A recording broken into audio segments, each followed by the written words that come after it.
Plano ko mag-play out sa Game 3 on Sunday. Well, it's I think it's a matter of how hungry we are and they are. And then I'm expecting it will be an exciting game dahil 1-1 at na-reduce na sa best of 5. And game 1 for the best of 5 is really crucial.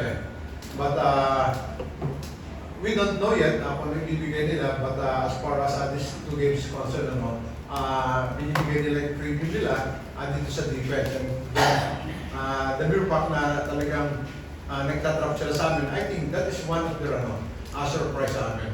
And then last game namin, ganun din ginawa nila, talagang full court man to man, and then mabuti nila, we have big leads, 24 points namin, na-cut down to 10. Fortunately, andito si Don, nag-perform para sa amin. And then, siguro gusto bumawi ng last game niya. Congrats to Don.